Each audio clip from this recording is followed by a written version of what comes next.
سبحان الذی اسری بعبدہ، پاک ہے وہ ذات جو لے گئی اپنے بندے کو راتوں رات مسجد اقصی سے مسجد حرام سے مسجد اقصی تک۔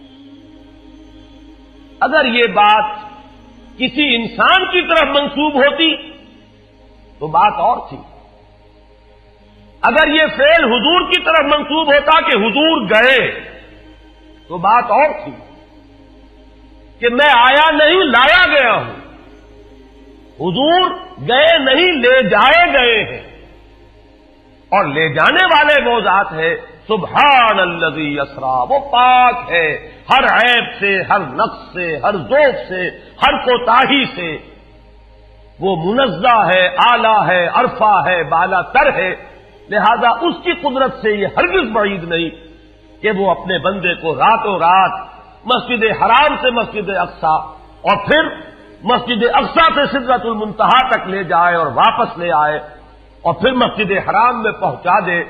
اور بعض روایات میں آتا ہے کہ وضو کا پانی ابھی بہ رہا تھا اور کنڈی جو ہے حضور کے مکان کی وہ ابھی ہل رہی تھی، معلوم ہوا وقت نہیں گزرا۔ میں کچھ بیان کروں گا، میرے بیان کرنے میں کچھ کمی اور بیشی ہونے کا اندیشہ ہے۔ اگر ہم اتنے خوش قسمت ہیں کہ وہ واقعہ ہمارے پاس ایک مفصل حدیث کی شکل میں موجود، اور حدیث بھی دوسرے یا تیسرے طبقے کی کتابوں کی نہیں، متفق علیہ، جس میں روایتاً جیسا کہ میں نے عرض کیا جس کا پایا تقریباً قرآن کے برابر، اور اس حدیث کے راوی ہیں حضرت مالک ابن صعصع رضی اللہ تعالی عنہ۔ ان کے بارے میں ایک بات ہے بڑی اہم، وہ نوٹ کر لیجئے۔ یہ انصاری صحابی ہیں، ان میں سے نہیں ہے کہ جنہیں حدیثیں بیان کرنے کا کوئی زیادہ شوق رہا ہو، یہ غالباً واحد حدیث ہے جو انہوں نے بیان کی، اور انہیں اس سے نہایت شغف تھا، نہایت محبت کے ساتھ انہوں نے اس کو محفوظ کیا تھا، اس کے ایک ایک لفظ کی حفاظت کی تھی۔ چنانچہ بعض دوسرے وہ صحابہ بھی جنہوں نے خود حضور سے یہ بات سنی ہوئی تھی، اب ایک تو وہ خود براہ راست روایت کر رہے ہیں حضور سے کہ ہم نے سنا، حضرت انس ابن مالک رضی اللہ تعالی عنہ خود، لیکن وہ صحابہ بھی ان کی خدمت میں خاص طور پر حاضر ہو کر ان سے اس روایت کو سنتے تھے، اس لیے کہ اس روایت میں ان کا درجہ بہت بلند ہے، ان کو اس سے بہت شغف تھا۔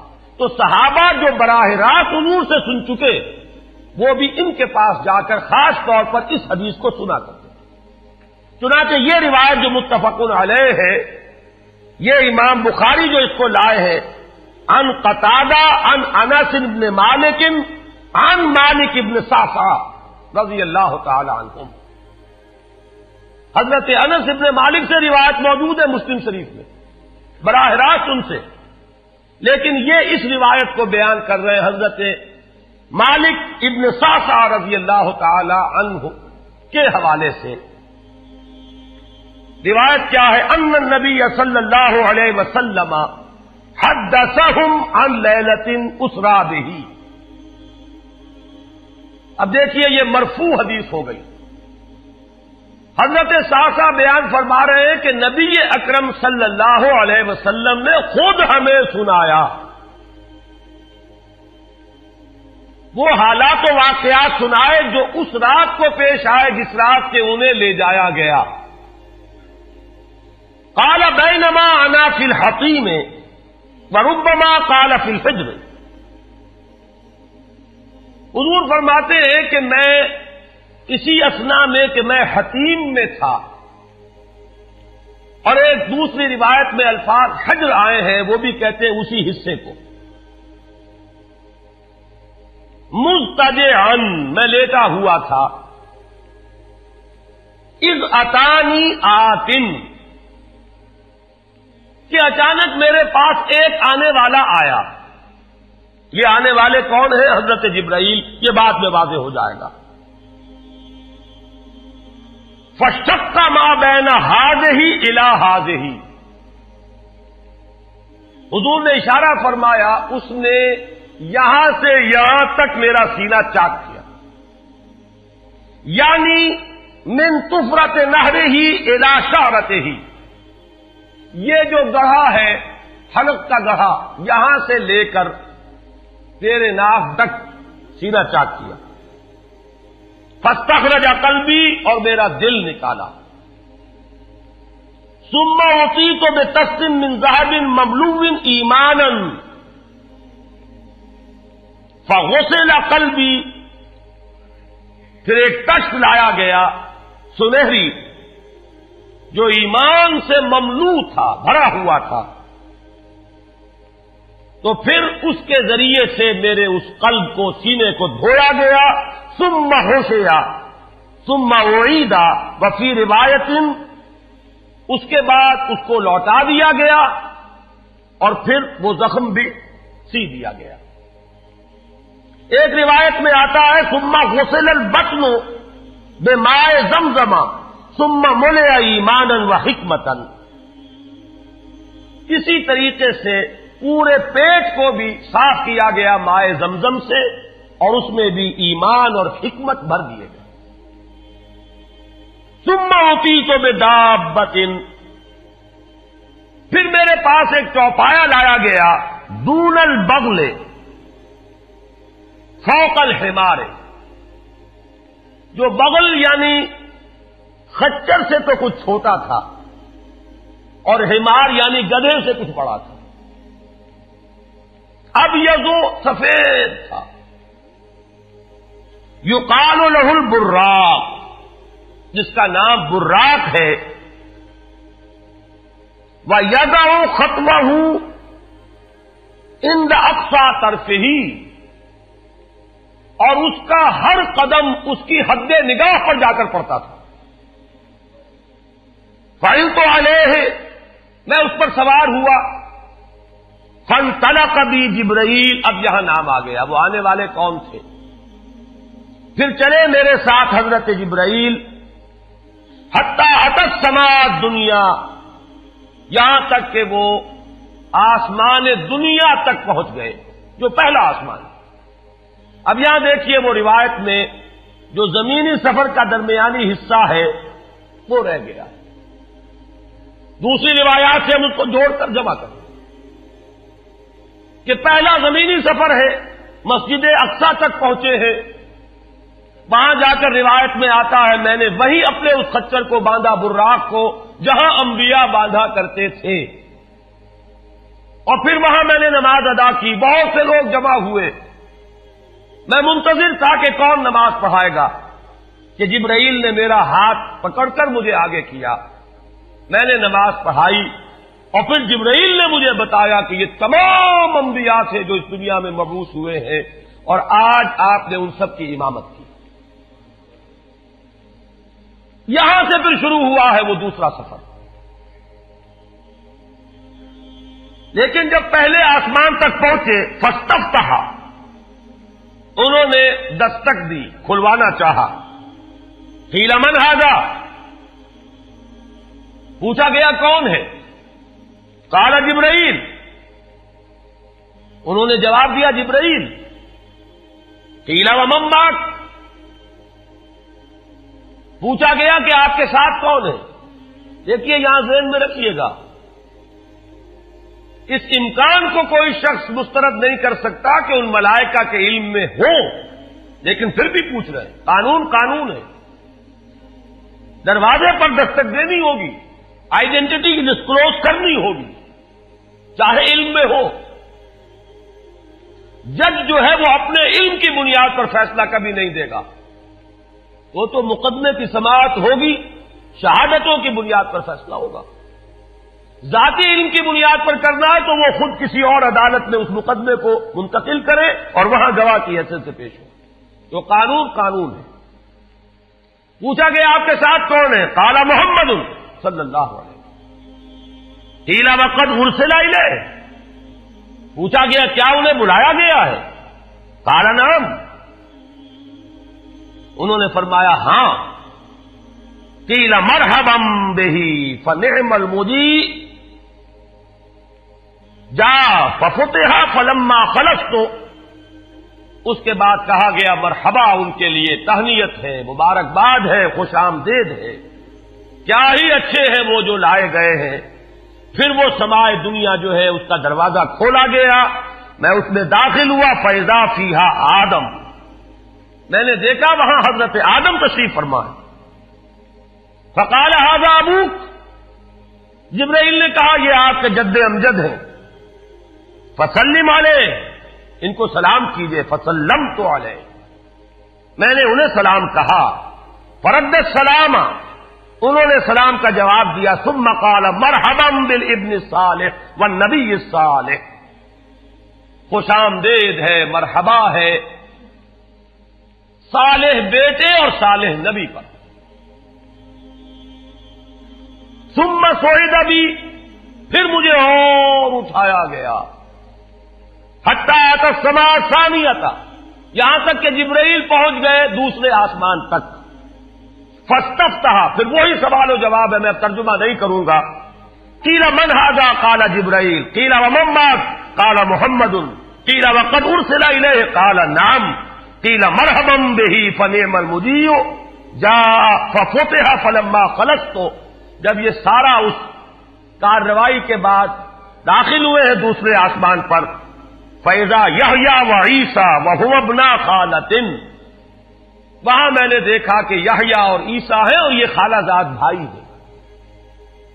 قَالَ هَذَا یحییٰ وَهَذَا عیسیٰ فَسَلِّمْ عَلَيْهِمَا فَسَلَّمْتُ فَرَدَّا ثُمَّ قَالَ مَرْحَبًا بِالْأَخِ الصَّالِحِ وَالنَّبِيِّ الصَّالِحِ، انہوں نے بھی کہا خوش آمدید اور مرحبا ایک صالح بھائی اور صالح نبی کو، یہاں نوٹ کیجئے گا، حضرت عیسیٰ اور حضرت یحییٰ یہ بنی اسرائیل میں سے، لہذا حضور کو اپنا بیٹا نہیں کہہ سکتے، بھائی کہہ رہے ہیں۔ آدم جد امجد ہیں، انہوں نے بیٹا کہا ہے، مرحبا بابن الصالح والنبی الصالح، وہ نبی تو ہے، سب کہیں گے نبی، لیکن کوئی بھائی کہے گا، کوئی بیٹا کہے گا، ابراہیم بیٹا کہیں گے، موسیٰ وہ بھائی کہیں گے، جن کی نسل سے آپ نہیں ہیں، وہ جو براہ راست نسل چلی آ رہی ہے اس میں جو ذکر کرے گا وہ بیٹے کے لفظ سے کرے گا۔ ثم صعد بی الی السماء الثالثہ فاستفتح قیل من ھذا قال جبرائیل، قیل ومن معک قال محمدا، قیل وقد ارسل الیہ قال نعم، قیل مرحبا بہ فنعم المجیء جاء ففتح فلما خلصت اذا یوسف قال ھذا یوسف فسلم علیہ فسلمت علیہ فرد ثم قال مرحبا بالاخ الصالح والنبی الصالح۔ اب مجھے ترجمے کی ضرورت نہیں ہے، ایک مرتبہ بات آپ نے سمجھ لی، اب تیزی کے ساتھ میں اس حدیث کو پڑھ دینا چاہتا ہوں۔ ثم صعد بی، پھر مجھے اور بلندی پر لے جایا گیا، حتی اتی السماء الرابعۃ فاستفتح قیل من ھذا قال جبرائیل، قیل ومن معک قال محمد، قیل وقد ارسل الیہ قال نعم، قیل مرحبا بہ فنعم المجیء جاء ففتح فلما خلصت فاذا ادریس فقال ھذا ادریس فسلم علیہ فسلمت علیہ فرد ثم قال مرحبا بالاخ الصالح والنبی الصالح۔ یہاں ملاقات ہوئی حضرت ادریس علیہ الصلوۃ والسلام سے۔ ثم صعد بی حتی اتی السماء الخامسۃ فاستفتح قیل من ھذا قال جبرائیل، قیل ومن معک قال محمد، قیل وقد ارسل الیہ قال نعم، قیل مرحبا بہ فنعم المجیء جاء ففتح فلما خلصت فاذا ہارون قال ھذا ہارون فسلم علیہ فسلمت علیہ فرد ثم قال مرحبا بالاخ الصالح والنبی الصالح۔ ثم صعد بی حتی اتی السماء السادسۃ فاستفتح قیل من ھذا قال جبرائیل، قیل ومن معک قال محمد، قیل وقد ارسل الیہ قال نعم، قیل مرحبا بہ فنعم المجیء جاء ففتح فلما خلصت فاذا موسیٰ قال ھذا موسیٰ فسلم علیہ فسلمت علیہ فرد ثم قال مرحبا بالاخ الصالح والنبی الصالح۔ چھٹے آسمان پر یہ حضرت موسیٰ سے ملاقات ہوئی. فلما جاوزت تو بتا، جب میں آگے بڑھا تو حضرت موسیٰ روئے. قیل ما یبکی کا، ان سے پوچھا گیا کہ آپ کو کیا چیز رلا رہی ہے؟ قال ابکی لأن غلاما بعث بعدی، کہ مجھے اس بات پر رونا آ رہا ہے یہ نوجوان محمد صلی اللہ علیہ وسلم، یہ میرے بہت بعد ان کی بعثت ہوئی ہے. يدخل الجنت من امته اکثر ممن يدخلها من امتی، میرے بہت بعد آنے کے باوجود ان کی امت میں سے جنت میں داخل ہونے والوں کی تعداد میری امت کے مقابلے میں بہت زیادہ ہوگی. بہرحال اپنی امت کا خیال تو ہے، وہ شفقت جو نبی اور رسول کو اپنی امت پر ہونی چاہیے وہ ہے بتمام و کمال. اسے معاذ اللہ کسی حسد پر معمول نہ کیجیے، بلکہ وہ جو احساس ہوا ہے اپنی امت کی محرومی کا، وہ ہے کہ جس نے حضرت موسیٰ علیہ السلام پر یہ کیفیت طاری کی ہے. ثم صعد بی، پھر مجھے اور بلند کیا گیا الی السماء السابعۃ، ساتویں آسمان پر. فاستفتح قیل من ھذا قال جبرائیل، قیل ومن معک قال محمد صلی اللہ علیہ وسلم، قیل وقد بعث الیہ قال نعم، قیل مرحبا بہ فنعم المجیء جاء. فلما خلفت فاذا ابراہیم قال ھذا ابوک ابراہیم فسلم علیہ، فسلمت علیہ فرد السلام ثم قال مرحبا بالابن الصالح والنبی الصالح. حضرت ابراہیم نے پھر استقبال کیا، خوش آمدید صالح بیٹے اور صالح نبی کے لیے. ثم رفعت، اب ذرا یہاں نوٹ کیجئے گا، یہاں سوئد تو نہیں آیا، سوئد ابھی نہیں آیا، رفعت. پھر مجھے اور بلند کیا گیا الی سدرۃ المنتہا. یہ سدرہ منتہا ہے جس کا ذکر ہے سورۃ النجم. اسی سدرۃ المنتہا کے پاس جنت ماوا ہے، وہ جس کا وعدہ کیا گیا ہے، جو ٹھکانہ بنے گی اللہ کے نیکوکار بندوں کا، جس میں وہ رہیں گے ہمیشہ ہمیش. فادخلوها خالدین، وہ بھی وہی ہے. پھر اٹھائے گئے حضور بیت المعمور تک. ثم اعطیت باناء من خمر واناء من لبن واناء من عسل. پھر میرے سامنے یہ بیت معمور کیا ہے یہ بھی جان لیجئے. یہ در حقیقت اس سماء سابعہ پر، ساتویں آسمان پر خانہ کعبہ کا اصل جو ہے اللہ کا گھر، جس کا یہ ظل اور سایہ اس دنیا میں ہے خانہ کعبہ، یہ ہے وہ بیت المعمور، جس کے بارے میں ایک اور روایت میں الفاظ یہ آئے ہیں، اس میں روزانہ 70,000 فرشتے داخل ہوتے ہیں، اور جو فرشتہ ایک مرتبہ داخل ہوا ہے آج تک اسے دوبارہ داخل ہونے کی نوبت نہیں آئی. اسی طریقے سے وہ فرشتے ہیں جو طواف کرتے ہیں خانہ کعبہ کا. پھر جان لیجئے یہ ہماری نگاہوں سے مخفی عالم غیب کی ایک دنیا ہے اپنی جگہ، چاہے ہمیں نظر نہ آئے. پھر میرے سامنے 3 برتن لائے گئے، ایک دودھ کا اور ایک شہد کا اور ایک شراب کا. فاخذت اللبن، میں نے دودھ والا پیالہ اٹھا لیا. قال ہی الفطرہ، حضرت جبرائیل نے توثیق کی کہ یہ ہے اصل میں آپ کا انتخاب درست ہے، یہ فطرت ہے. فطرت اللہ التی فطر الناس علیہا، یہی جو فطرت انسانی سے قریب ترین شے ہے اس کا آپ نے انتخاب کیا. اتت انت علیہا و امتک، اسی فطرت پر اے محمد آپ بھی ہے اور آپ کی امت بھی ہے. ثم فرضت علیہ صلوات 50 کل یوم. ایک اور روایت میں الفاظ آئے ہیں، اس میں اس کی وضاحت نہیں ہے کہ 3 چیزیں حضور کو یہاں عطا کی گئی. ایک تو 50 نمازیں جو فرض ہوئی، ایک دن رات میں 50 نمازیں، اور ایک سورہ بقرہ کی آخری 2 آیات جو تحفہ اللہ نے دیا محمد کو امت کے لیے صلی اللہ علیہ وسلم. آمن الرسول بما انزل الیہ من ربہ والمؤمنون کل آمن باللہ وملائکتہ وکتبہ ورسلہ. یہاں سے لے کر آخر تک فانصرنا علی القوم الکافرین تک یہ 2 آیات یہ جنت کے خزانوں میں سے 2 خزانے ہیں جو شب معراج کو عطا ہوئے ہیں محمد الرسول اللہ کو بطور تحفہ امت کے لیے.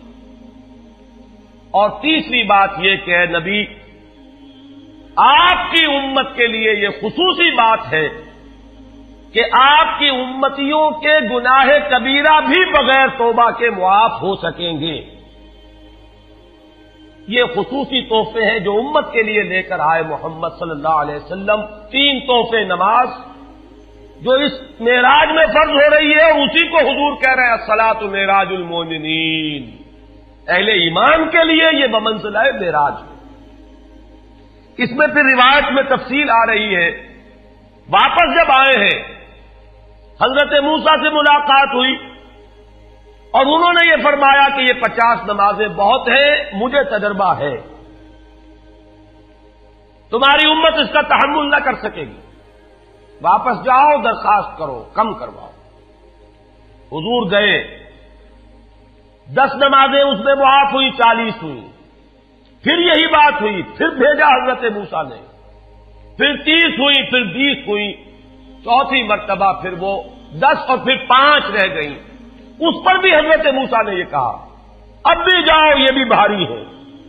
حضور نے فرمایا مجھے شرم آتی ہے, میں اتنی مرتبہ جا چکا ہوں, مزید اب جانے سے حیا محسوس کر رہا ہوں. تو ندا آئی کہ یہ 5 ہی 50 کے برابر ہیں. ہمارے ہاں قول بدلا نہیں جاتا. یہ 5 جو ہے در حقیقت یہ قائم مقام ہے ان 50 کے کہ جو اول ہم نے فرض کی تھی. یہ 50 ہی شمار ہوں گی اگر ان کا انسان ان پر مداومت اختیار کر لے. میں آخری جملہ آپ کو اس کا سنا دیتا ہوں. فَأُمِرْتُ بِخَمْسِ صَلَوَاتٍ كُلَّ يَوْمٍ فَرَجَعْتُ إِلَى مُوسَىٰ فَقَالَ بِمَا أُمِرْتُ بِخَمْسِ صَلَوَاتٍ كُلَّ يَوْمٍ قَالَ إِنَّ أُمَّتَكَ لَا تَسْتَطِيعُ 5 صَلَوَاتٍ كُلَّ يَوْمٍ وَإِنِّي قَدْ جَرَّبْتُ النَّاسَ قَبْلَكَ وَعَالَجْتُ بَنِي إِسْرَائِيلَ أَشَدَّ الْمُعَالَجَةِ. میں نے بنی اسرائیل کا حتی الامکان معالجہ کیا, ان کے حالات کو درست کرنے کی کوشش کی, لیکن مجھے تجربہ ہے یہ 5 بھی نہیں جھیلی جائیں گی. فَارْجِعْ إِلَىٰ رَبِّكَ فَاسْأَلْهُ التَّخْفِيفَ, مزید تخفیف چاہیے لِأُمَّتِكَ. قَالَ سَأَلْتُ رَبِّي حَتَّىٰ اسْتَحْيَيْتُ وَلَٰكِنِّي أَرْضَىٰ وَأُسِلُّمُ. قَالَ فَلَمَّا جَاوَزْتُ نَادَىٰ مُنَادٍ ابزیت فریضتی وخففت عن عبادی. متفق علیہ. مجھے ندا آئی کہ میں نے اپنے بندوں پر تخفیف کی. اس میں وہ ذکر نہیں ہے, دوسری روایت میں ہے کہ ساتھ ہی وضاحت ہو گئی کہ یہ 5 نمازیں بھی 50 کے برابر ہے. میری بات نہیں بدلی گئی ہے, وہ در حقیقت میں نے اسی 50 کا رتبہ جو ہے ان 5 کو عطا فرما دیا. یہ روایت ہے جو متفق علیہ. روایات کثیر, جنت اور دوزخ کے جو مشاہدات کرائے گئے وہ بہت تفصیل سے دوسری روایات میں, لیکن کسی اور روایت کا استناد کے اعتبار سے, اسناد کے اعتبار سے وہ درجہ نہیں ہے جو اس روایت کا. باقی میں نے مسلم شریف کی روایات میں سے اور تفاصیل آپ کو سنائی ہے. یہ ہے واقعہ. پھر حضور واپس آئے ہیں, وہیں بیت المسجد اقصی میں آئے ہیں, پھر واپس تشریف لائے ہیں, اور اس کا میں بیان کر چکا ہوں دوسری روایات میں کہ وقت بالکل نہیں گزرا, کہیں روک دیا گیا ہے, پوری کائنات کو کہیں تھام دیا گیا. یہ بات تو وہ ہے جو آج سے پہلے بھی سمجھ میں آ سکتی تھی کہ شاید کسی ایک جگہ پر پوری کائنات کو روک دیا گیا. وقت بالکل نہیں گزرا کسی کے لیے. لیکن جیسا کہ میں نے عرض کیا, اس وقت تو یہ بھی سمجھ میں آتا ہے کہ سب کے لیے وقت گزر رہا ہو اور صرف محمد الرسول اللہ کے لیے نہ گزرے صلی اللہ علیہ وسلم. آج یہ بات بھی سمجھ میں آ سکتی ہے, لیکن یہ ہے کہ قرین قیاس وہی پہلی بات ہے. کہ اس میں پورے اس وقت کے لیے وقت کی رفتار کو روک دیا گیا ہو. وہ مسئلہ یاد آ گیا کہ آگے بڑھو یا وقت کی رفتار روک دو. تو یہ وقت کی رفتار ہے جو محمد الرسول اللہ صلی اللہ علیہ وسلم کے لیے روک دی گئی. اس کے بعد جو ہنگامہ ہونا چاہیے تھا وہ ہوا. صبح جب حضور نے فرمایا کہ یہ میرے ساتھ واقعہ پیش آیا ہے تو جو رد عمل ہونا چاہیے تھا وہ ہوا ہے. یہاں تک بھی ہوا ہے کہ بہت سے مومنین صادقین متزلزل ہو گئے. مشرکین نے کفار نے بغلیں بجائی کہ اب ہمیں موقع مل گیا. معلوم ہوتا ہے ابھی تک تو شک ہی کی بات تھی کہ ان کو کچھ خلل دماغی کا عارضہ ہے. اب تو ثابت ہو گیا, کسی شک کو شبے کی گنجائش نہیں. چنانچہ اب آپ اس کا اندازہ کیجئے, یہ واقعہ مکے میں بیٹھ کر بیان کیا جا رہا ہے. امتحان لیے گئے ہیں. اچھا اگر گئے تھے تو بتاؤ مسجد اقصی کے ستون کتنے ہیں, وہاں کی کھڑکیاں کیسی ہیں. حضور فرماتے ہیں, ایک حدیث موجود ہے کہ میں گھبرا گیا, اس لیے کہ کس کو یاد رہتا ہے. مسجد اقصی میں جا کر حضور ستون تو نہیں گن رہے تھے, لیکن یہ کہ جب پوچھا جا رہا ہے تو مجمع میں تو ہو سکتا ہے کہ تالی پٹ جائے کہ اچانک اللہ تعالی نے میرے سامنے مسجد اقصی کو کر دیا. اب میں دیکھ کر بتا رہا ہوں اور لوگ دنگ ہو رہے ہیں. اب دیکھیے وہ مشاہدہ جو میں نے عرض کیا تھا, مشاہدات بے شمار ہیں. جنت سامنے لے آئی جاتی ہے اور آگ سامنے لے آئی جاتی ہے, جہنم سامنے لے آئی جاتی ہے, مسجد اقصی سامنے لے آئی گئی ہے, جن میں سے ہر سوال کا جواب حضور نے مشاہدے سے دیا. اسی ضمن میں وہ واقعہ آتا ہے کہ حضرت ابو بکر کے پاس گئے لوگ دوڑے دوڑے. وہ یہ سمجھتے تھے کہ اگر یہ پالا ہم مار لیں تو پھر ہماری جیت ہے. ابو بکر کو اگر ہم متزلزل کر دیں تو پھر گویا کہ ہمارے لیے کوئی اور پرابلم نہ رہے گا.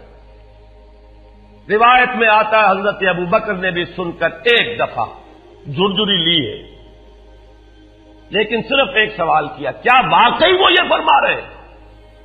لوگوں نے خوش ہو کر کہا, تالیاں بجائے, ہاں ہاں کہہ رہے ہیں, چلو ہم لے چلتے ہیں. انہوں نے سمجھا کہ ہمارا وار جو ہے کارگر ہوا ہے, واقعی کو تزلزل ہے. لیکن اگلا جواب ابو بکر کا یہ تھا, اگر وہ کہہ رہے ہیں تو 100% درست کہہ رہے ہیں. میں روزانہ یہ مانتا ہوں کہ فرشتہ آسمان سے ان کے پاس آتا ہے, تو اگر ایک مرتبہ انہیں آسمان پر لے جایا گیا تو یہ کون سی بڑی ہے. یہ ہے وہ دن کہ جس کے بعد صدیق اکبر شمار ہوئے ہیں ابو بکر صدیق.